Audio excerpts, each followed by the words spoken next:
Us a good rainy Wednesday afternoon to you and yours. We're live in downtown Charlottesville in the Macklin building on our network, the I Love CVille Network, where we use long-form content to talk about topic matter that's important to you and I. I have a few items out of the notebook that I'd like to get to first before we break down the primary election cycle from last night that had me captivated, riveted, on the edge of the sofa, on the edge of the bed. I had my phone in one hand, constantly hitting refresh on the VPAP website to see what was going down. Folks, we had some major moves, major moves in local politics, and voters across the Commonwealth have spoken. And these voters clearly have indicated that their ideologies, their wants and needs, are way more moderate today than they were even 3-4 years ago. I will explain why on today's program with data to back up my takes. A couple of items out of the notebook first. I had a fantastic conversation with Tito Durrett this morning. He's the assistant police chief. The assistant police chief is retiring at the end of the month, Charlottesville Police Department. We're going to get Assistant Police Chief Tito Durrett on the show. This will likely happen maybe the last week of June, first week in July. He's enjoying some quality time that is well earned as we speak. Major Tito Durrett, the Assistant Police Chief, matured as a man and as a gentleman within the Charlottesville Police Department. And I am very eager and excited to champion a pillar of this community. More details on that as Tito goes from R&R to the last week of his time, the Charlottesville Police Department in June. He's retiring at the end of the month. All right, this program is dynamic. You, the viewer and listener, can share your perspective, can ask questions, can let us know what you saw during the election cycle, during the primary season yesterday, and I'm very eager to hear from you. If you can do me the favor, like the show, share the show wherever you may be. Judah Wickower will respond to your comments and read them live on air, and we'll weave Judah in maybe every 5-10 minutes. On the show. Lisa Costello, you're exactly right. He was a police explorer, Tito Durrett, within the Charlottesville Police Department, starting in his formidable teenage years as a police explorer, Major Durrett. Let's talk election, though. All right.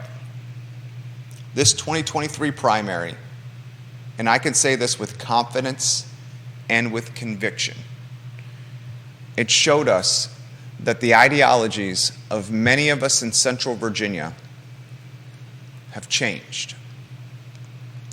2019, 4 years ago, when Lloyd Snook ran, when Michael Payne ran, progressive mindset undoubtedly had proliferated not only Charlottesville City, but Albemarle County and much of Central Virginia. We understand why that progressive mindset was so palpable and so tangible in this community. We were fresh off August 12, 2017, one of the worst days in the history of our fair and fine city. We were right in the midst of a president and Donald Trump that was as divisive as any in American history. So here you have Charlottesville. Here you have Albemarle. Here you have Central Virginia, literally the epicenter of hate, of Antifa, of Nazis, of machine guns. People died 8/12. Troopers died in a helicopter crash on 8/12. Heather Heyer murdered, and I stand by this statement, in a domestic terroristic attack. James Fields drives from Ohio to use his Dodge Charger as a battering ram in downtown Charlottesville, killing Heather Heyer in this city. That ecosystem and that dynamic birthed a number of anomalies. The stars aligned perfectly for Nakia Walker to earn a seat on council. Nakia literally was the face of the progressive movement in the shadows of August 12, 2017. She was vocal. She was consistent. She was persistent. She was present. She showed up to council. And to Nakia Walker's credit, she did the work to get elected. The last independent. Can anyone name another independent to serve on council? Help me, please. She was one. And to her credit, she realized that this ecosystem was primed for a progressive leader on the dais. And voters responded, and not just in that race. They responded in the Sally Hudson race. Sally was so dominant with her progressive mindset years ago that David Toscano would not even challenge her for his seat on the House of Delegates. Progressives were being voted on council and at the state level and at the Senate level all over the Commonwealth. Why? August 12th and Donald Trump. Those two factors had tremendous influence. But that's the past. And today, the present, we realize now, after primaries scene, that ideologies have shifted and pivoted. We now have Joe Biden in office, Sleepy Joe. And Joe Biden's approval numbers are not so hot. The reason they're not great is because the economy is sluggish. American credit card debt is at an all-time high. The management of this pandemic has been terrible at best. The pandemic widened the gap between the wealthy and the poor. The pandemic eroded the middle class into a sliver of its former self. The pandemic prioritized big box brands like Target and Lowe's and Home Depot while crushing, if not murdering, locally owned brands like Ace, Wild Wing Cafe, Downtown Grill, and all the restaurants and retail shops that were told by the federal government, you cannot open. The pandemic was so poorly managed, we have inflation that still to this day is ravaging us. How many are having a hard time paying their credit card bills?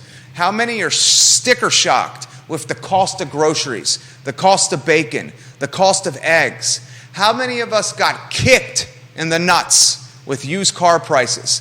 How many of us are pissed off that home values have appreciated to levels that perhaps many cannot afford? How many of us are tired of making great money only to see the savings in the account be meager? Americans, Virginians, Central Virginians, Nelsonians, Almore-Countians, Charlottesvillians, voting yesterday, they showed their mindset, their ideology has shifted from progressive, from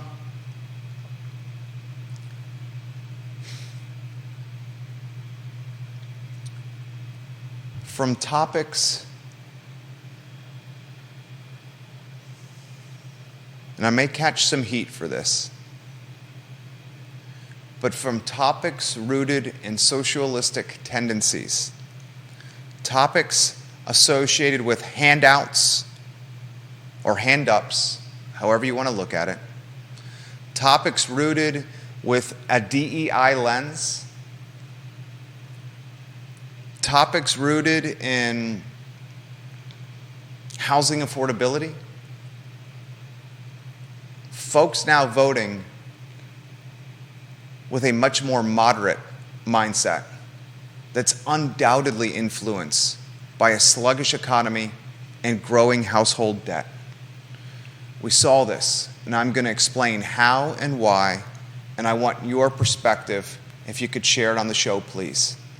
Let's start with Amy Laufer and Kellen Squire. There is many lessons to be learned from the Amy Laufer-Kellen Squire race. This was as ugly a race as I have seen at a local level, and I'm going to straight up call a delegate race as a local level. We're talking people we see in the grocery store on a regular basis. Laufer utilizes mudslinging 101, legitimately mudslinging 101, with direct mail, with press releases, with TV commercials that question Kellen Squire's commitment to women's reproductive rights. Laufer utilizes language that Squire wrote on the internet nearly a decade ago in a race today.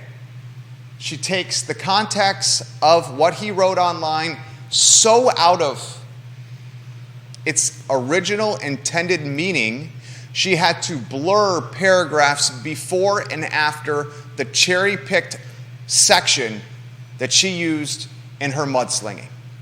Still, voters did not care.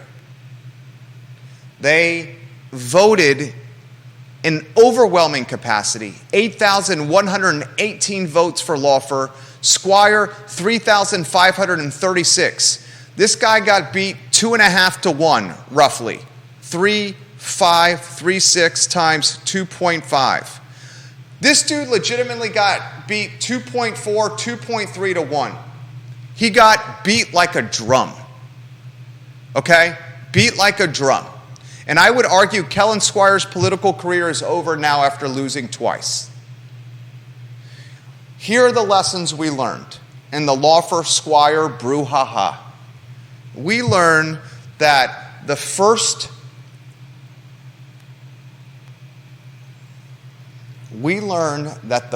lie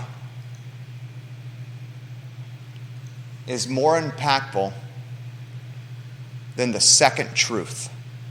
And here's what I mean by that. Laufer went aggressive and on the offensive with the mailers. She went aggressive and on the offense with press releases and TV commercials.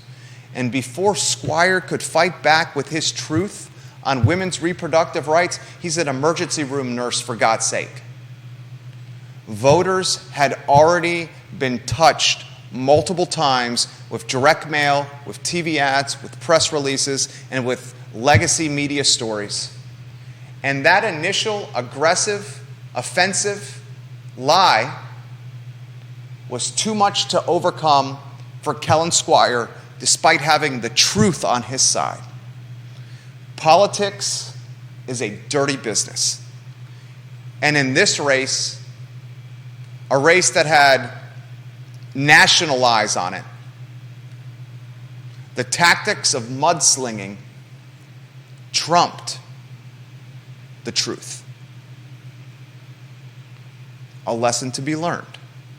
Amy Laufer, an establishment Democrat, the one-time chair of the Albemarle County Democratic Party. She was the chairwoman for a cup of coffee, a New York Minute, before she got in this race.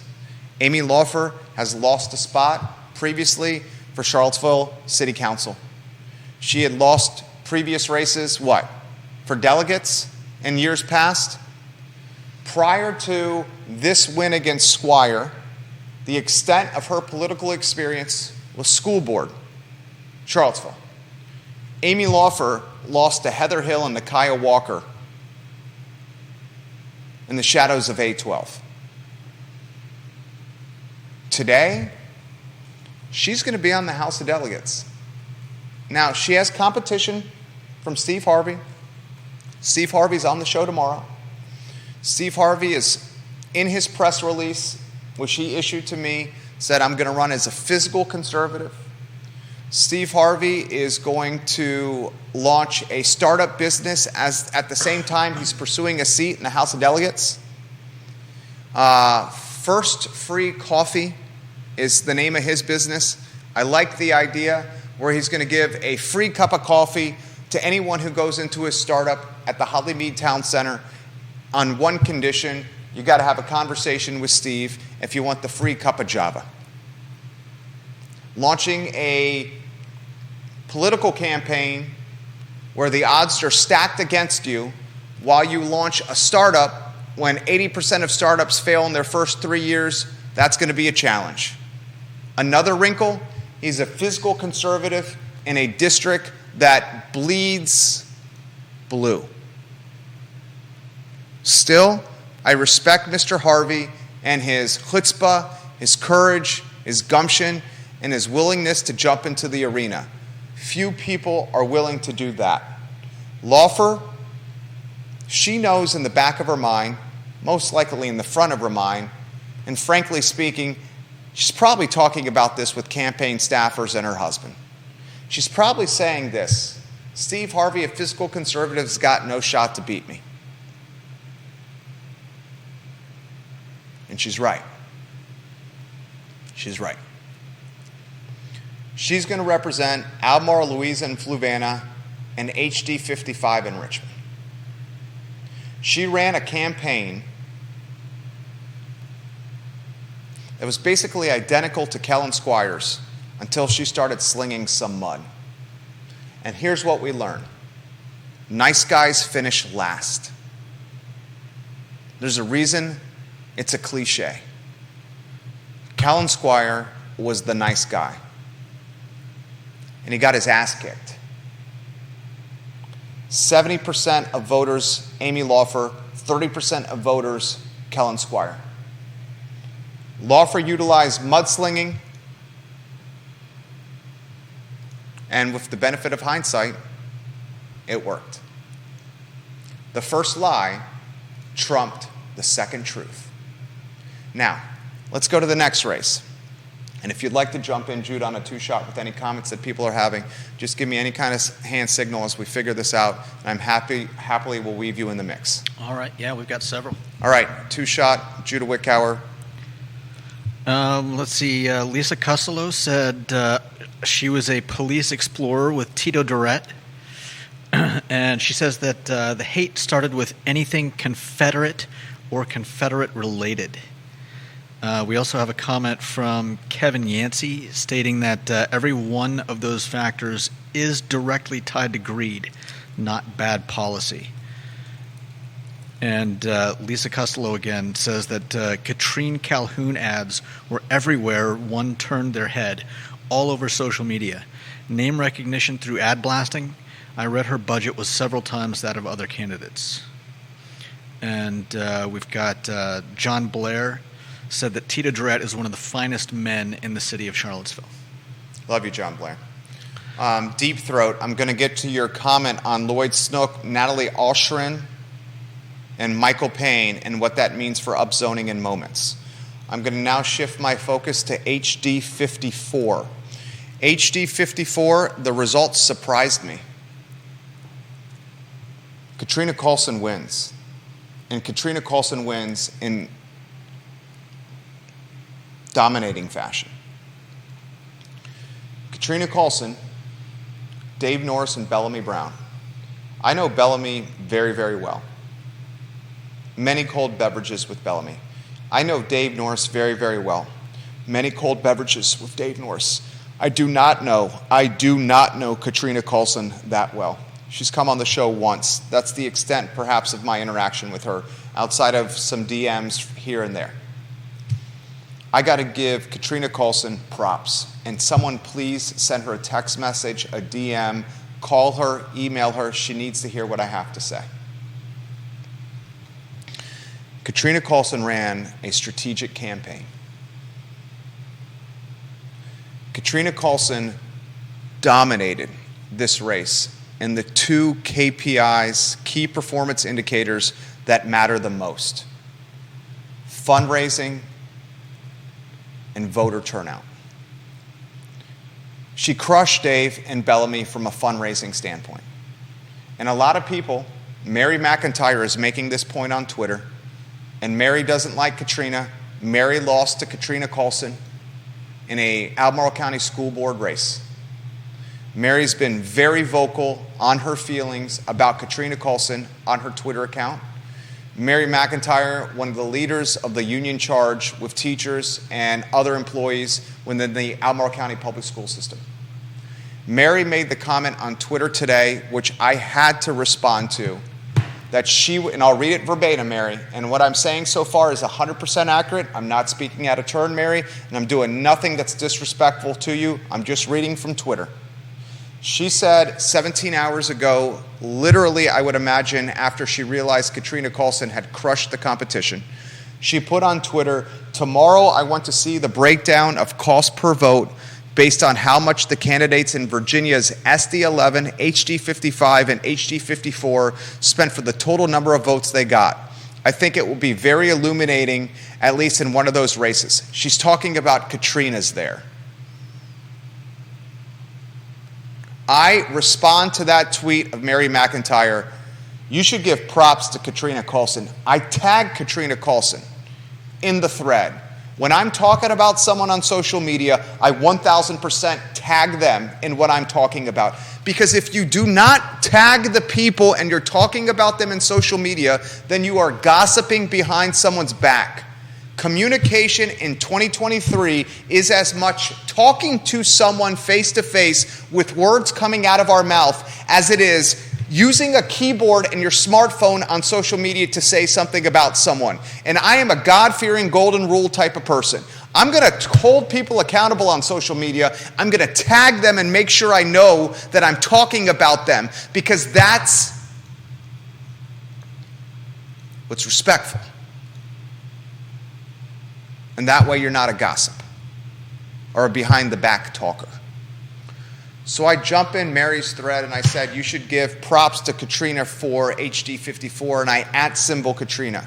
She ran a strategic race, dominated fundraising, and crushed the voter booth. The voters made it very clear who they wanted in office."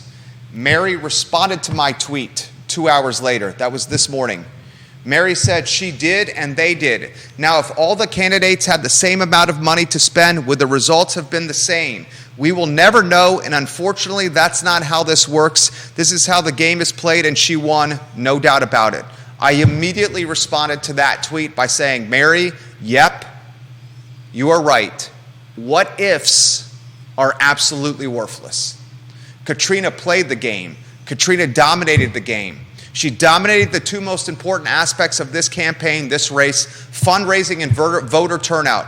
Katrina has now won 2 races, and she has a bright political future. And Katrina Callsen, if you are watching this in real time, or if you watch this at your leisure post-show, I sincerely mean this. Your future is so effing bright when it comes to politics. You have now won a spot on the Albemarle County School Board. You have been chairwoman of the Albemarle County School Board. You led Albemarle County Public Schools as chairwoman through a pandemic. You were one of the first to champion the opening of schools during COVID. Now, in hindsight, you were absolutely right. I was right there with you, by the way, of getting the damn schools open during COVID, because the collateral damage of having little Johnny and little Susie learning their ABCs and 1, 2, 3s in the coat closet or in the basement bathroom was way greater than the risk of a virus that we'd never seen before. I said that in real time, and I caught so much flack for that. But in hindsight, we were right, Katrina. You leveraged your spot on the school board and as chairwoman into a campaign that tickled the fancy of Sonia Smith. And Sonia Smith was so impressed, so seduced, so romanticized by your potential. She funded your campaign at a prolific clip that trampolined you to victory. I sent Katrina Callsen a direct message on June 14th, 7 days ago. And I was very direct with her, and I'm going to read it verbatim.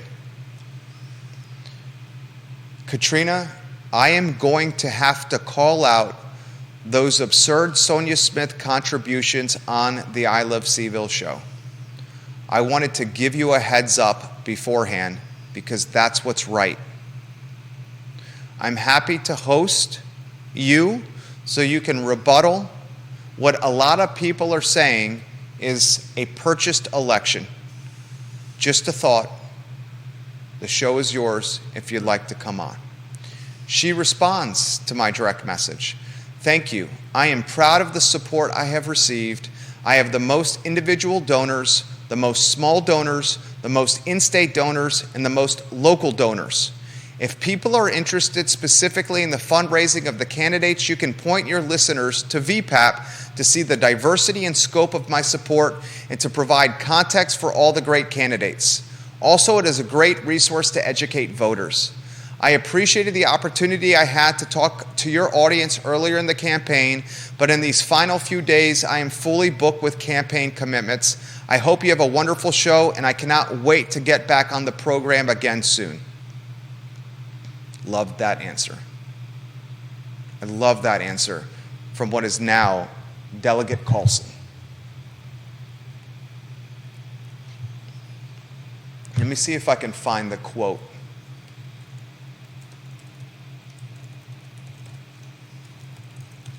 I'm looking for a quote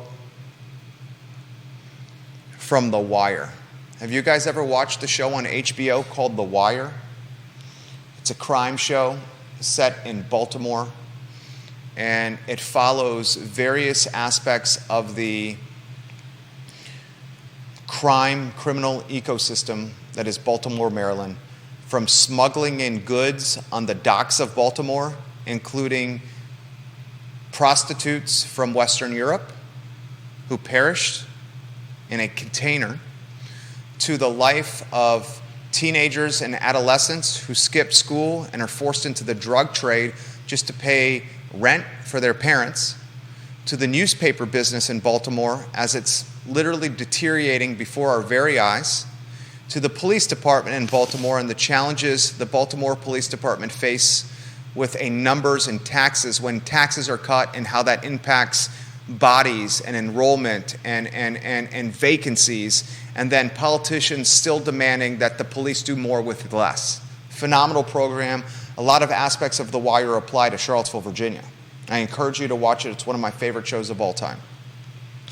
One of the quotes that will forever resonate with me from The Wire is a quote about the game. And the game is a symbolism. It's symbolic for life in general. And the quote comes from Marla Daniels, who's the better half of Cedric Daniels. Cedric Daniels was an attorney who was upper level in the Baltimore Police Department. He had a law degree, and he was on his path to being the police chief in Baltimore in this show. His wife, Mona Daniels, was an elected official, Marla Daniels, excuse me. And she's offering Cedric Daniels some perspective. And she says, Cedric, I will never forget this. The game is rigged. You cannot lose if you do not play. I'll say it again. The game is rigged. You cannot lose if you do not play. Now, it does not apply verbatim to this political race, but it certainly is somewhat relevant. HD 55 and HD 54, they were rigged. HD 55 was rigged by lies and mudslinging and mailers and press release and the legacy media that was earned by those lies and those press releases and that mudslinging. HD 54 was rigged, and it was rigged by a rainmaker, and her name, Sonia Smith. Sonia Smith funded this race to levels where if you combine Norris and Brown's total campaign contributions amongst both of them, you're still probably short of what Sonia gave Katrina. The game is rigged. But that's life. Life is not fair. It will never be fair. The nice guy will not win, maybe win sometimes, but Kellen Squire just showed us he got his ass kicked. Okay? The mean bully beat Kellen Squire and beat Kellen Squire like a drum, and voters in Almar, Louisa, Fluvanna, they didn't even care that the mean bully was utilizing these tactics. They still voted the mean bully into office anyway. The voters in HD 54, they didn't care that Sonia Smith contributed at a level that is equivalent to Dave Norris and Bellamy Brown combined total contributions. They didn't care. They still voted her into office. Life is rigged. The game is rigged. And it's how we respond to those rigged tendencies that determines the winners and losers. And if you don't like hearing that, I don't care. I don't. The game is rigged. Life is rigged. Some people, a friend of mine, I had a conversation with my friend of mine that I think is watching the program right now. He literally said to me, I got a lot of respect for this guy. As soon as I talk about this, he's going to know who he is. I'll utilize his first name, Dean. He literally said to me, you don't know how fortunate you are to have a sperm and an egg connect in America that birthed you in the United States, as opposed to a sperm and an egg connecting in, I won't use his country, Western Europe, somewhere in Africa, or a third world country. My parents, a sperm and an egg connected in Naples, Florida, in the free union in the land of opportunity. Someone of similar skill set as me, similar personality as me, similar gift for communication as me, similar gift for human connection for me, similar appetite for risk as me, similar entrepreneurial ability as me. I am not unique. They were born in Venezuela or Romania or South Africa. And their climb up the professional ladder of opportunity or the ladder of quality of life is way steeper than a sperm and an egg connecting in Naples, Florida. Life is rigged. The game is rigged. And it's up to us to understand how life and the game are rigged and adapt to it for our personal gain, the personal gain of our family, or the gain of the community. Callsen played the game. She realized it was rigged, and now she's in the House of Delegates. You have someone voted into office in Richmond that is, on paper, vocal on a dais in front of a microphone, vehemently opposed to collective bargaining. And now she's in Richmond, influencing with policy, collective bargaining, politics in 2023.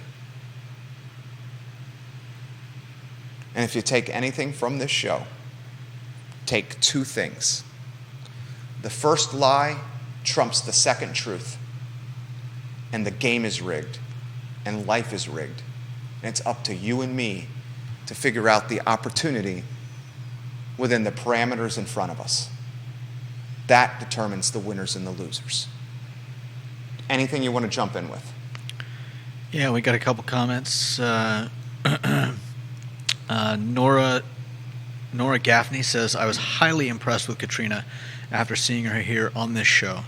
I then had a long conversation with her at the Ix Market. I also had a great conversation with her folks after I'd already cast my vote for her. The article about her in the Progress was good also, clearing up some possible misunderstandings. She champions women and children. This win is awesome for all of us. Nora Gaffney giving Katrina Callsen some props. Someone needs to pass along this show to Katrina Callsen, please. Ginny Hu, welcome to the program. Thank you for retweeting the program. I have more people than I can count on all these social media platforms. Our heat map has 6 states watching it right now. Show is yours. Got another comment from Marlene Jones. This one about Bob Fenwick. She says she voted for Bob because current counselors are tone deaf. I'm not opposed to upsizing in my neighborhood, Johnson Village.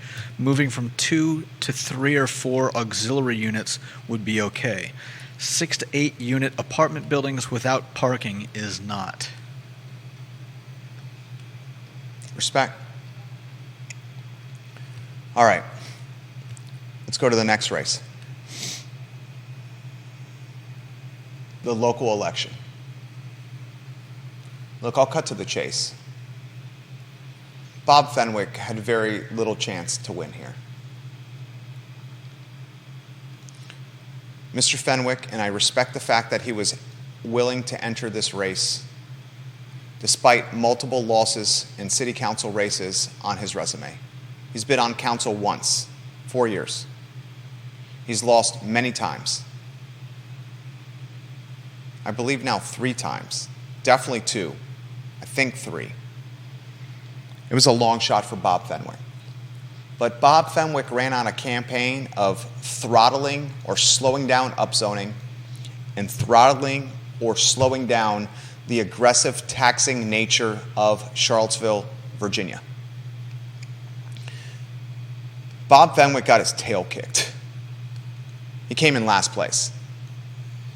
Mr. ChatGPT, Deshad Cooper, beat Bob Fenwick by over 1,000 votes. Okay? Here's what we learned. The neighborhood associations in the Charlottesville city limits, the associations that were threatening to galvanize and organize and vote Fenwick into office, the same associations that are writing letters to the mayor, writing letters to the councilors to throttle upzoning, they could not utilize their communications channels to organize, to incentivize voter turnout. Bob Fenwick got 1,824 votes, 9.6%. It shows that maybe the temperature for upzoning or the throttling of more density, that temperature perhaps has completely cooled down. Deep Throat sends me this on Twitter DM. My own worry is that Lloyd Snook, seeing how he trailed Natalie Oschrin and Michael Payne, will deduce that resisting the extreme draft zoning ordinances is a political loser in the Democratic Party of the city of Charlottesville. He seems to blow somewhat with the political winds. Deep Throat's comment, it's a damn good one. Deep Throat knows what's up when it comes to local storylines. I think he's right. Natalie Oschrin ran on a platform of sidewalks, bicycle and pedestrian safety, and more density. She's young. She needs to buy a house. She realizes additional supply is going to help her do that. People overwhelmingly responded to the point where Natalie Oschrin got 4,943 votes. Michael Payne second, 4,725 votes. And Lloyd Snook, the moderate, 4,329 votes. Lloyd Snook came in third place, despite being the mayor, despite having the value proposition of being an incumbent mayor. He came in third place. Michael Payne, who is pro-upzoning and a socialist, came in second. And Natalie Oschrin, who is very progressive in her ideology and pro-upzoning, dominated and came in first. Voters and political winds blew in the direction of progressives in the city of Charlottesville and blew in the direction of upzoning in the city of Charlottesville. Ladies and gentlemen, boys and girls, viewers and listeners of all shapes and sizes, there is not a doubt in my mind after this primary that upzoning has as much momentum as it's ever had. The neighborhood associations in the city failed to galvanize, strategize, organize, and incentivize. They didn't come out.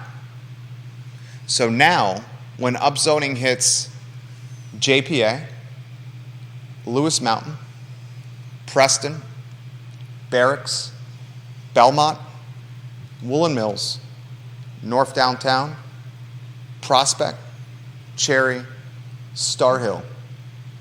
Upzoning opponents, you've closed and lost your window to complain and bitch and moan. Yesterday was your window to get big balls Bobby Fenwick into office. And you did not do it. And here's my crystal ball prediction. Upzoning has more momentum than it ever has. And the cause and effect of that momentum is going to be more density and more leeway when it comes to housing in a landlocked 10.2 square mile city. If you own a home like yours truly, you're in a neighborhood association as well, aren't you? Yeah. You pay HOAs? Oh, yeah. If you own a home like Judah Wickower does in an HOA neighborhood, like yours truly does in an HOA neighborhood, his is, you're right over the city limits, correct? Yeah. I'm in the urban ring in Keswick. His neighborhood, my neighborhood, Redfields, Willoughby, Whittington, Glenmore, Mill Creek, Fontana, your homes are going to pop in value because folks are going to be trepid and concerned what this density is going to do to real estate. And as a result, buyer demand is going to shift to HOA neighborhoods where bylaws trump policy and local legislation like zoning ordinances. The HOA neighborhoods in the city of Charlottesville and in Albemarle County and within the urban ring have never been full of more potential. And the neighborhoods that are already increasing in value, in my particular case, we're talking Jude, I think my house has gone up 80% in value in 3 years. Yeah. 80% in value in 3 years. It's been crazy here. It's going to go up even more. And so is yours. Mm-hmm. If you have an HOA neighborhood house that you own, you're sitting on stacks, baby. Stacks of paper. Mark it down. Mark it down. You listen to this show long enough, you start realizing that the crystal ball utilized on this network is pretty damn clear.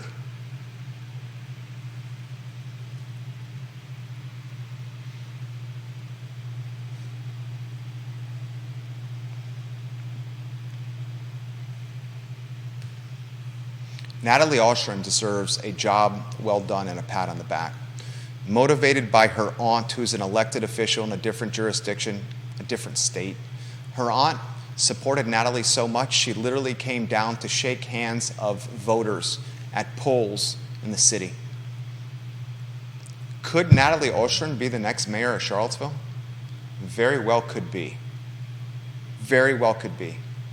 Council is 4 men and 1 woman. You may be looking at your next mayor of Charlottesville. And as I've said, that Katrina Callsen, her future is so bright when it comes to politics. So is Natalie's. You got somebody in her, mid to late 20s? And I'm not trying to date her by any means, age her by any means. Mid to late 20s, who's going to be on Charlottesville, Virginia City Council. After a 4-year term, good God, you're probably looking at a delegate race there.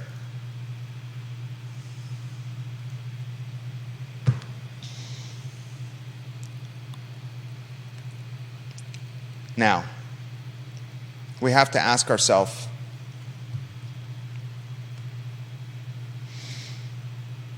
some folks are saying early 30s for Natalie Oschrin. I'm going to say if it's early 30s, you're aging like a fine wine, because I see someone in her mid-20s.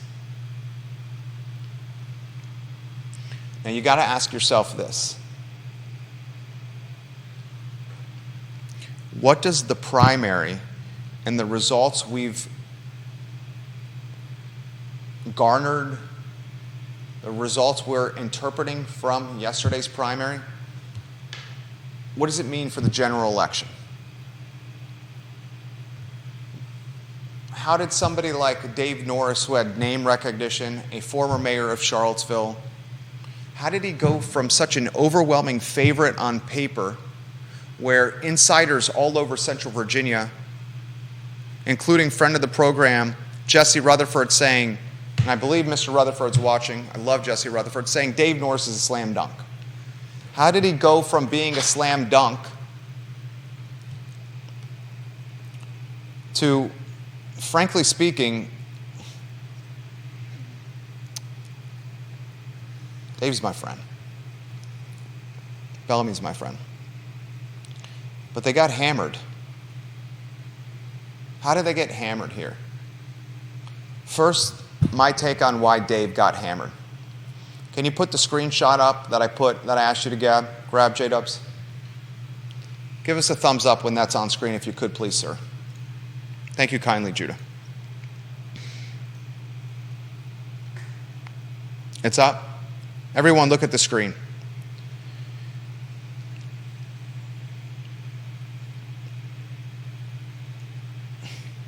This is a post Nikiah Walker made 12 hours ago. Keep it on screen. I will read it verbatim. Nikiah Walker did this post 12 hours ago and tagged Dave Norris. These races speak volumes about our community, Nikiah Walker wrote 12 hours ago. I have many comments, but I'm going to keep most of them to myself for now. I do not want to point out one thing about our House of Delegates race. Or excuse me, I do want to point out one thing about our House of Delegates race. The status quo never forgets. Dave Norris strongly and fiercely supported me, and he has never been forgiven by those who control our local politics. Dave, thank you for your decades of work to attempt to create a Charlottesville that is welcoming and beloved, a community that acknowledges the past injustices of its leaders and strives to heal and restore. You have never wavered in fighting for those of us others attempt to ignore. Thank you for your willingness to continue to serve our community. Dave, with class and character, responds to that statement from Nikiah with, I will always, always, always stand in support of you, Nikiah Walker. You are a truth teller, and we need more like you.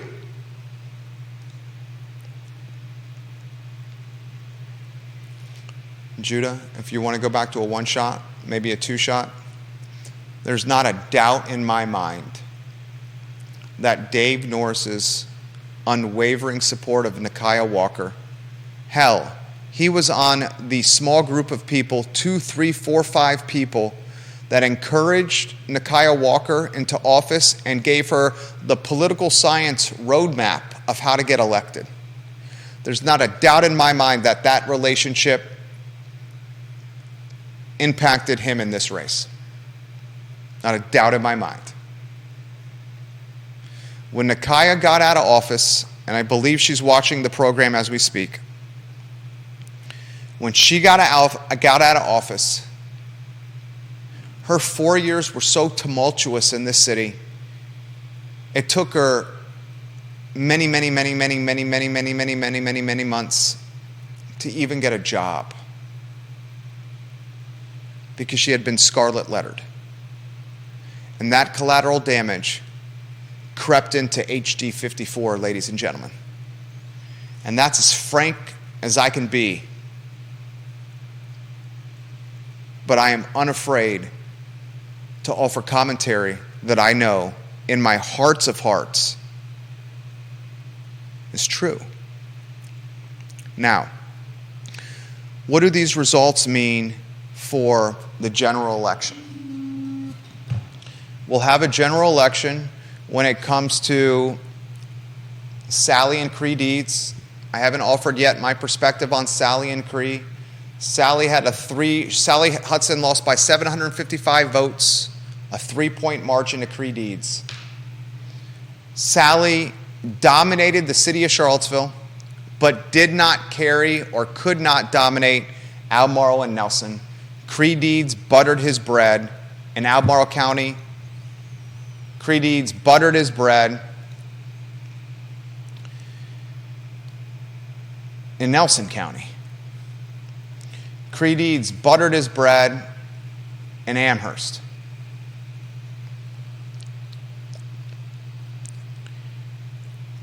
Sally had Sonia Smith's money, 6 figures of it. And that couldn't trampoline her to the finish line. Creigh Deed's an institution. And I would bet, with the benefit of hindsight, Sally Hudson regrets attacking Creigh Deed's on guns, knowing that his son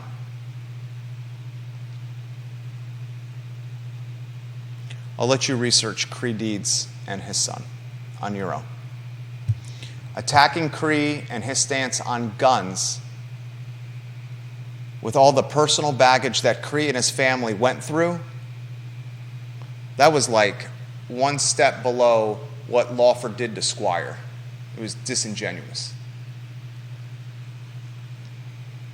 And voters saw through it. And they also realized Creigh Deed's was as institutional as any politician in the Commonwealth. We have to interpret the data after primary season and ask ourselves, how is this going to influence the general election?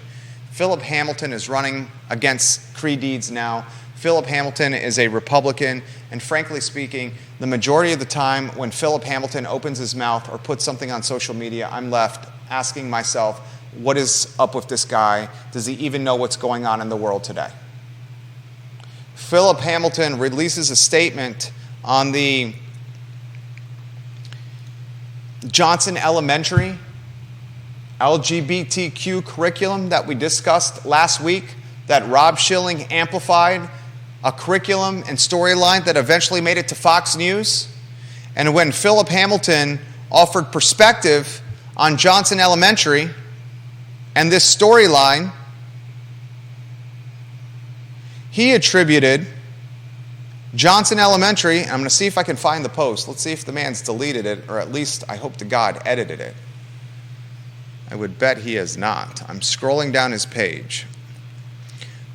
Philip Hamilton made the mistake of saying Johnson Elementary is in Albemarle County, and we should hold the Albemarle County School Board accountable to what happened in Johnson Elementary with the LGBTQ curriculum, Judah. Here it is. This is bananas.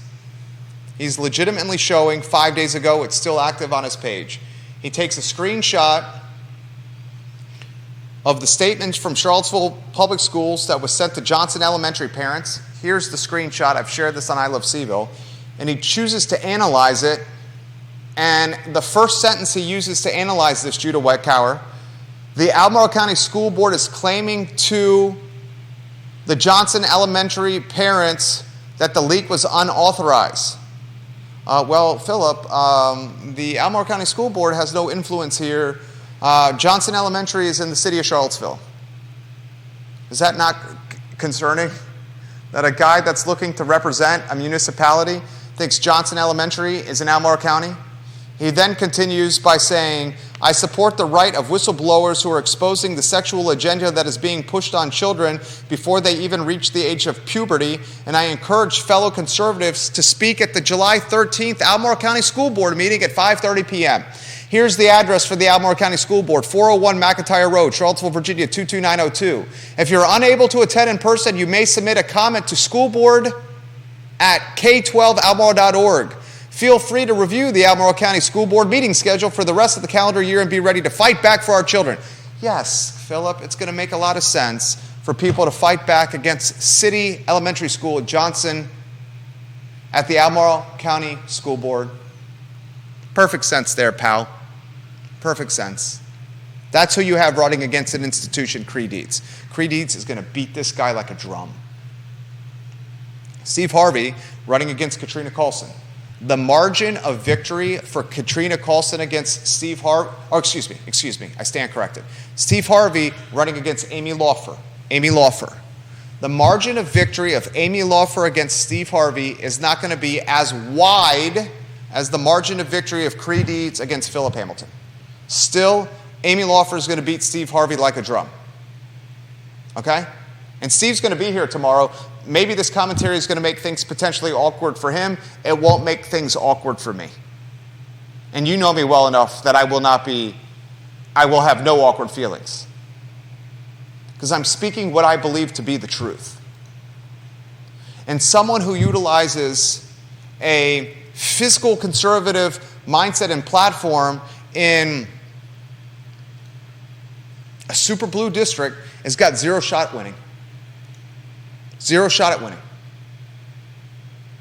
I'm not throwing shade. I'm being honest. I'm being analytical. I'm being truthful. And I'm saying what all of us already think.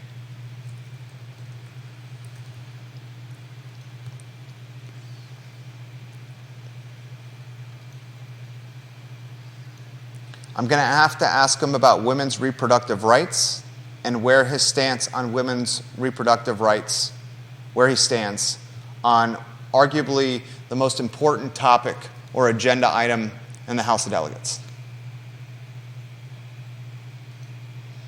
If, and I predict this will be the case, if a male on the show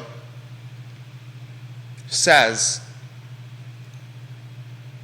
I don't believe women should have full autonomy over their bodies, reproduction, and abortion,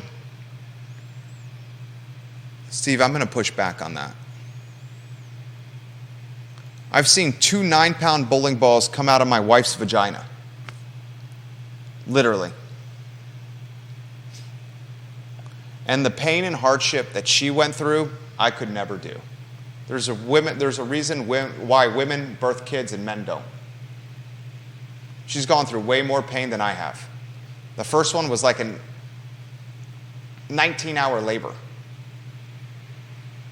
3 or 4 epidurals. The first 3 didn't work. When you get the perspective of 2 9-pound bowling balls coming out of your wife's vagina while you're holding her hand and she's gripping it and screaming at the top of her lungs for 19 hours as sweat is going down her face, as the color leaves her face, as she's exhausted and tired and crying and emotional, and all you can do is say, honey, you got this, you can do this. Here's some ice cubes to help with dehydration. You can make it through it for 19 hours. You realize that you do not have the same makeup that she has, or women in totality. And I think it's the definition of hypocritical for males to tell women what they can and cannot do with their bodies.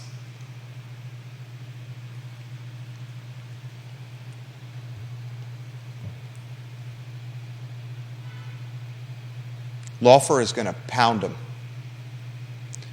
Deeds is going to pound him. You might as well call the race now. Now, we have some general elections at the Albemarle County School Board where we should analyze, though. The Albemarle County School Board is 7 seats. 7 seats in totality, the Albemarle County School Board. 4 of them are up for election, including 1, the general election, that is going to be a nasty dogfight, and we've already seen nasty dogfight tendencies from Allison Spillman, where she's trying to co-brand Dr. Bryce, essentially with her father's ideology. I think that's 2 shot if we could. I count on you as a sounding board often. You know that, Judah? I would say Allison Spillman in the general election is trying to co-brand Dr. Meg Bryce with her father, the late Supreme Court Justice, and his ideology. Is that a fair statement? Sounds fair to me. Yeah. That race is going to be contentious. It's going to be nasty. Oh, no doubt. But the primary, this primary season, we've seen moderates in Albemarle County push candidates to victory. The moderates came out.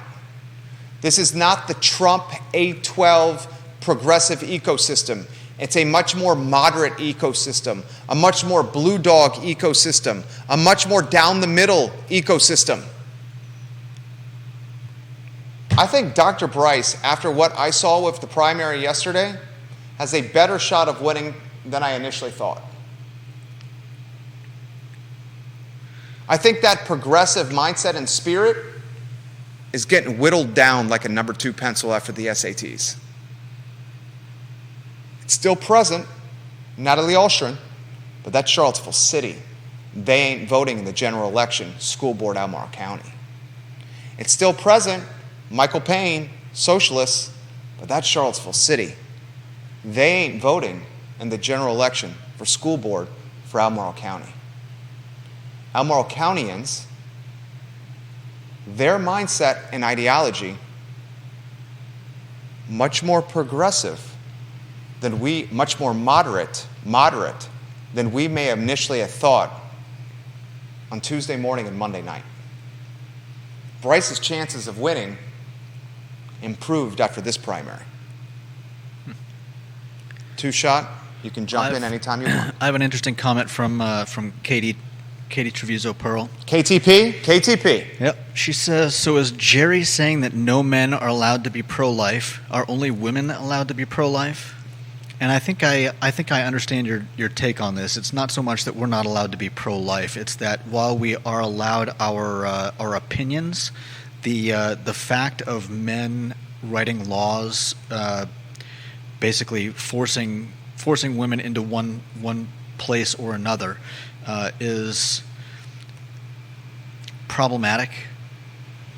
Said it better than me. You just said it better than I could have. Yeah. Succinctly and to the point. I thank you. Yeah. Go ahead. I'll stop talking. I think I can't speak for you. I'm pro-life, but I tend to agree with that take on things, in that it's not my body that I would be making laws about. It's someone else's body, and it's not just biology. It's also religion. It's also it's just so many things, and it's such a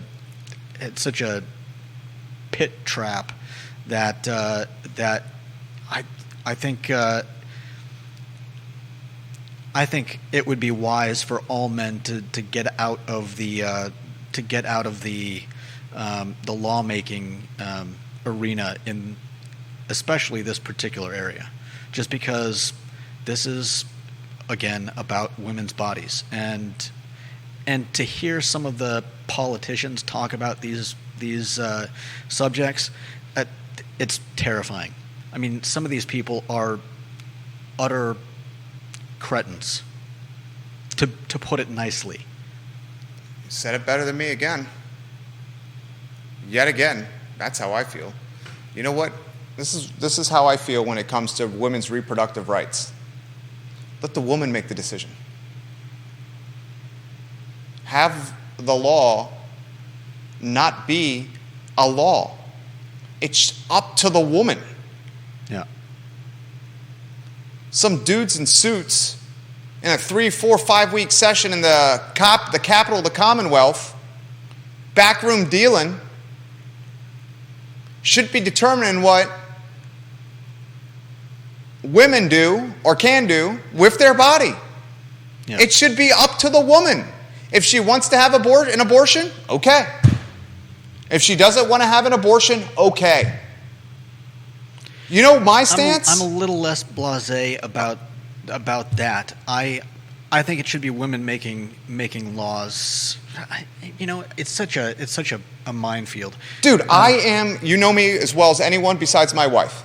I don't think that anyone that wants to should just be able to get an abortion. I feel like it's too important. There are literal lives at stake, and to say that someone can just be irresponsible and use abortion as a form of secondary birth control is irresponsible and disgusting. But at the same time, I think some of the laws coming out today disregard what's going on in our country and the world, and to say that a woman has to cross state borders in order to save her own life is, I can't imagine the terror that women must feel listening to men talk about what they can and can't do with their bodies.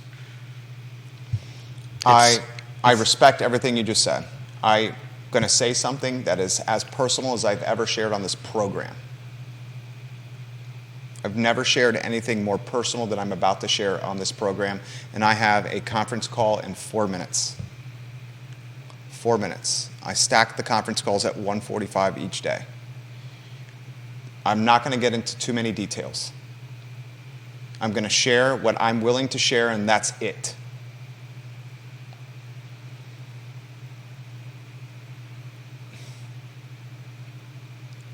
It was not my wife, but I've seen firsthand with someone I love and going through abortion.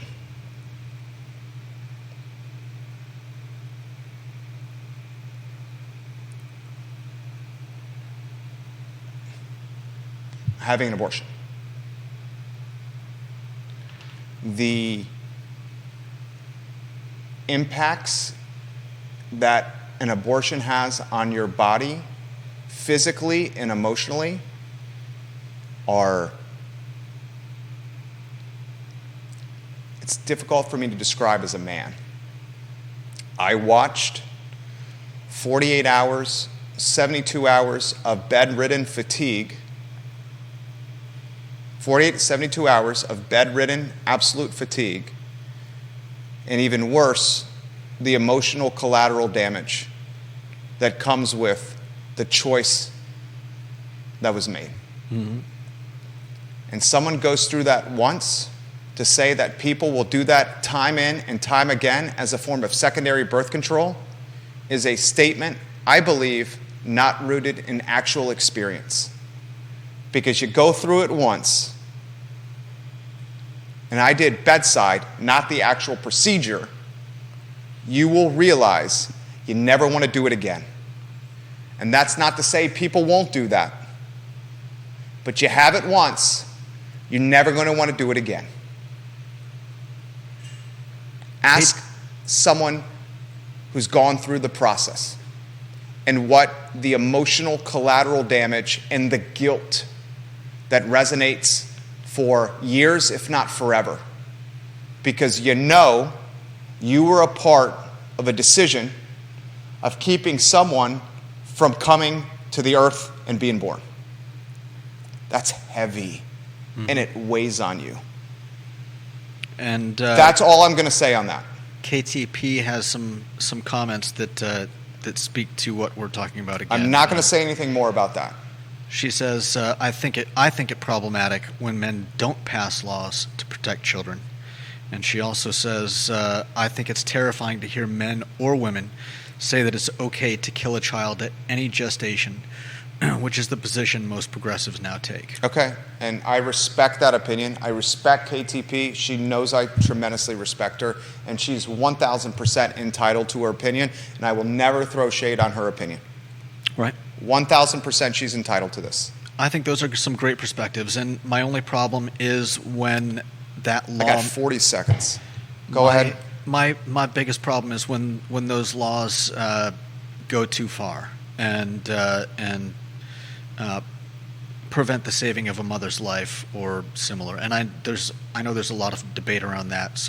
And we obviously can't get into it. But Katie, thank you for your comments. 100% perspective. KTP. House of Delegates, there's your most important issue: abortion. I would love to continue this show, but this is not how I primarily pay my bills. It's not a top 4 revenue stream. This call is. I'm Jerry Miller, and it's the I Love CVille Show. More on this tomorrow. If you can cut the mics so I can make this call.